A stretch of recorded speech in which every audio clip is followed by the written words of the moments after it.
Selamat pagi, salam sejahtera. Isu hangat pagi ini, pakar berkata Agong ada kuasa abai nasihat bubar parlimen, lantik Perdana Menteri baharu.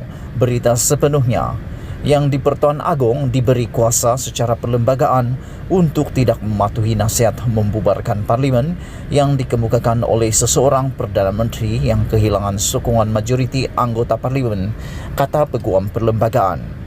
Peguam Kanan Sivil Nizam Bashir berkata, satu duluan boleh berlaku ketika krisis perlembagaan Perak pada 2009 di mana Sultan mengabaikan permintaan Menteri Besar ketika itu, Muhammad Nizar Jamaluddin, untuk membubarkan Dewan Undangan Negeri dan mengadakan pilihan raya.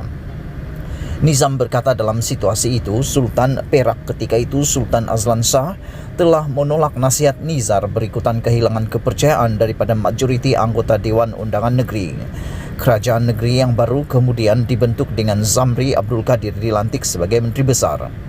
Peguam itu berkata Sultan membuat keputusan mengenai kemampuan Zamri untuk mendapat kepercayaan majoriti di Dewan Perak berdasarkan penilaian terhadap akuan berkanun SD. Walaupun Nizam berkata tempat terbaik untuk menguji sokongan majoriti Perdana Menteri adalah di Parlimen, situasi COVID-19 yang berterusan mungkin memerlukan Agong untuk tidak menggunakan Dewan Rakyat bagi menyelesaikan isu ini. Semasa krisis perlembagaan Perak 2009, Nizar menghadap Sultan dan minta bubar DUN untuk mengadakan pilihan raya baru, tetapi dia ditolak. Nizar tidak lagi memiliki kepercayaan dari majoriti ADUN, jadi permintaan itu ditolak. Semasa krisis perlembagaan Perak pada tahun 2009, Nizar menghadap Sultan dan minta bubar DUN untuk mengadakan pilihan raya baru, tetapi dia ditolak. Nizar tidak lagi memiliki kepercayaan dari majoriti ADUN, jadi permintaan itu ditolak. Menggunakannya sebagai analogi apabila bercakap tentang pembubaran parlimen, seseorang Perdana Menteri tidak boleh kehilangan kepercayaan majoriti, kata Nizam. Terserah kepada Agong untuk membuat keputusan yang diperlukan. Inilah peranan perlembagaan yang dipegang oleh Agong. Peranan itu akan dimainkan oleh Agong dengan cara terbaik.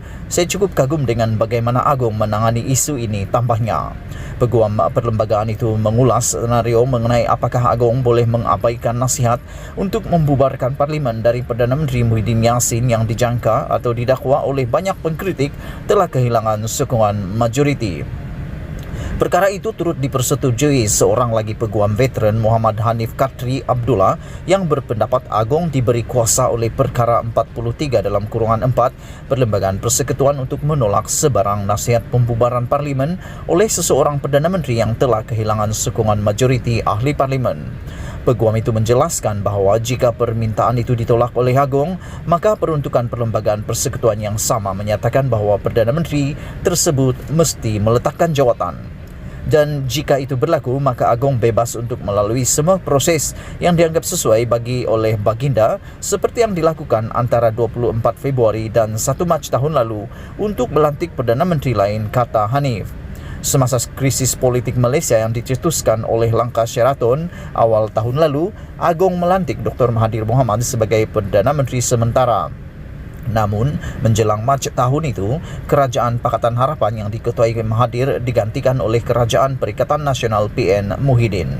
Baru-baru ini Muhyiddin mengatakan dia bersedia menghadapi usul percaya ketika Dewan Rakyat bersidang pada bulan September depan. Dia mendakwa bahawa Agong telah bersetuju dengan perkara itu. Ini berikutan dakwaan bahawa Perdana Menteri telah kehilangan sokongan majoriti setelah Presiden UMNO Ahmad Zahid Hamidi dan ahli-ahli parlimen parti itu yang menyokongnya menarik balik sokongan mereka terhadap Muhyiddin. Pengkritik Muhyiddin menuntut agar parlimen bersidang secepat mungkin untuk mengundi usul tersebut dengan mendakwa September akan memberikan ruang kepada insiden lompat parti. Pentadbiran Muhyiddin mendapat kritikan keras atas kegagalannya menangani wabak COVID-19 walaupun berjaya meyakinkan Agong untuk mengisytiharkan darurat yang menyebabkan parlimen digantung. Berita dipetik dari Malaysia Kini. Sekian isu hangat pagi ini. Jangan lupa tekan butang subscribe dan kita jumpa lagi. Bye-bye.